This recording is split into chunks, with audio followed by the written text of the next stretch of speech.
This is Optimal Finance Daily, episode 792, 8 Money Myths That Might Be Holding You Back, Part 1, by Paula Pant of AffordAnything.com. And I am Dan, I'm your host here on Optimal Finance Daily, where I bring you some of the best personal finance blogs on the planet in podcast form. And if you didn't know this already, we give books away to random people on our mailing list. Plus, we give away free tools, tips, and quotes to help you optimize your life. And that is all free if you're part of our weekly newsletter at oldpodcast.com. So if you haven't joined already, now's a great time to do it. Again, that's at oldpodcast.com, oldpodcast.com. And I'll give you a quick reminder about that at the end as well.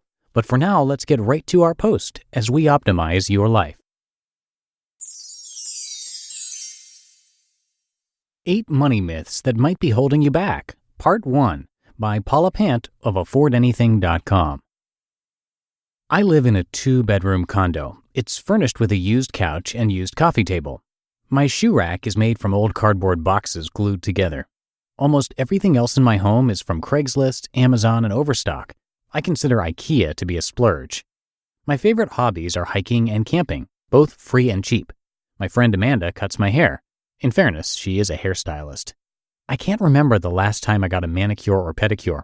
When I fly overseas, I fly with airline miles and visit countries where the exchange rate works in my favor. The cheapest car I've ever purchased cost $400. I drove it for a year and a half, then sold it for $200. The newest car I've ever purchased was 4 years old. I bought my laptop and phone used, refurbished. I lived with roommates until I was 31, and I never need to work a job I dislike again. This is what financial independence looks like. One of the pitfalls of society, geez, that's an uplifting intro, is our massive lack of financial education. We're taught the Pythagorean theorem, but not how to balance a checkbook, or what APR means, or the difference between marginal and effective tax rates. Most people don't understand how money works. Instead, we're socialized with myths and misconceptions about money, like these. 1. Buying is always better than renting. 2. Buying a new car with a 0 interest rate is smart. 3. The stock market is risky, so stay in cash. 4. Bitcoin is an investment. 5. Don't worry about retirement if you're young. 6. Repay your student loans before you start a retirement fund. 7. Holding debt will improve your credit score. 8. You can't invest unless you're an expert. And 9. Your home is an investment, to name a few. One of my goals with this website is to demonstrate how to make math-driven, spreadsheet-based decisions about money. Many of these misconceptions collapse under the weight of careful scrutiny. Each one merits its own article, but that's another topic for another day. Today I'd like to chat about broader myths and misconceptions, the kind that affect our mindset. Here are 8 financial myths in no particular order. Myth number 1. Money is scarce. We're taught that money is scarce, so you must clutch it with tight fists. Money is hard to earn and easy to squander. But is this true? Or is this a self-fulfilling prophecy? If we believe that money is scarce, do we close ourselves off from receiving it? When I say self-fulfilling prophecy, I don't mean to sound all woo-woo, law of attraction, crystals, and unicorns. If you want to attract money into your life, you need more than mere positive thinking. You need to double down, write a plan, start a side business, launch a website, pitch people, buy an investment property. That's how you attract money. You hustle. But you're not likely to take that type of radical action if deep down you believe money is in short supply. Scarcity is a demotivator. If we internalize the idea that money is scarce, then it becomes rational to obsess over saving rather than earning. If money, like time, is a fixed quantity, then optimization comes from cutting rather than growing. And that's a recipe for shortchanging yourself. Now, to be clear, I am a natural-born saver and I encourage a minimalist-ish lifestyle, given that many people seem to have confused needs with wants. But extreme saving is a problem. Clipping coupons, stockpiling toilet paper, and hoarding a garage brimming with useless plastic junk because it was quote-unquote such a good deal at a yard sale, that's not frugality, that's a variant of excess. You cheat yourself when you overlook dollars to pick up dimes. You fall short of your potential when penny pinching becomes more important than creative production. Frugality is tempting. There's an immediate payoff and instant gratification.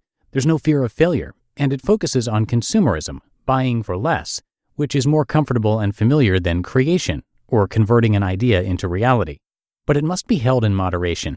Those 53 Ways to Save Money listicles reflect a deep-seated belief that shopping the post-holiday clearance aisle for discounted wrapping paper is a better use of your time than literally anything else you could be doing. Myth number 2. You've heard the expression, "It's not what you earn, it's what you spend." This is half true. What you spend matters, but what you earn also matters. It's both. It's what you earn and what you spend.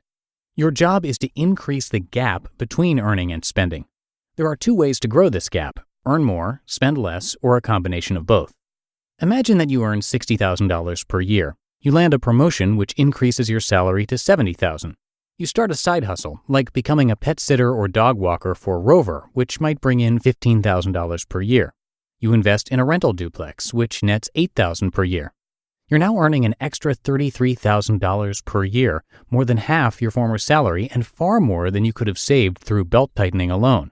What you earn matters. Of course, if you blow this extra $33,000 on fancy cars and cocktails, then you'll reap what you sow.